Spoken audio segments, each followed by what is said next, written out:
Masih ingat Amalia Fujiawati, mantan istri Bambang Pamungkas? Begini nasibnya sekarang. Kemunculan seorang wanita bernama Amalia Fujiawati sebelumnya sempat mencuri perhatian publik karena meminta pengakuan dari Bambang Pamungkas.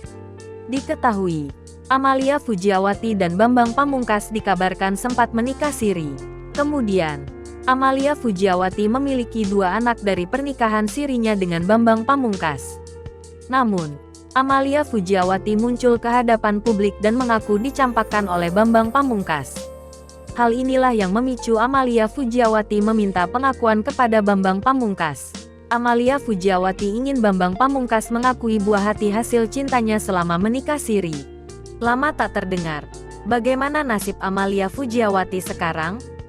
Dikutip dari Serambi News, kini, Amalia Fujiawati mengabarkan dirinya telah menikah lagi dengan seorang pria.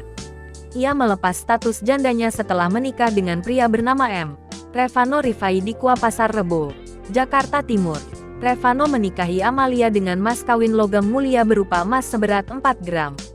Pernikahan sederhana itu berlangsung pada Selasa tanggal 13 Juni tahun 2023. Meski bukan pernikahan yang pertama, tetap saja Amalia merasa deg-degan. Amalia dan Revano sepakat menikah setelah menjalani ta'aruf selama 2 bulan. Hubungan mereka juga direstui keluarga.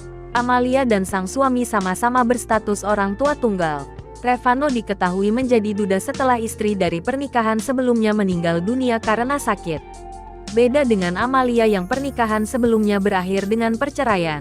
Ia ditinggal Bambang Pamungkas, sang mantan suaminya, tanpa kejelasan. Karenanya, Amalia sempat dilanda trauma dalam menjalani hubungan. Namun, Amalia Fujiawati merasa membutuhkan pendamping hidup saat menjalani hari-harinya bersama anak-anaknya. Menurut dia, 2 anaknya yang masih kecil membutuhkan figur ayah. Kabar pernikahan Amalia dan Revano pun disambut gembira oleh keluarga dan kerabat terdekat. Amalia Fujiawati pun mengucapkan terima kasih atas dukungan tersebut seperti yang disampaikannya di media sosial.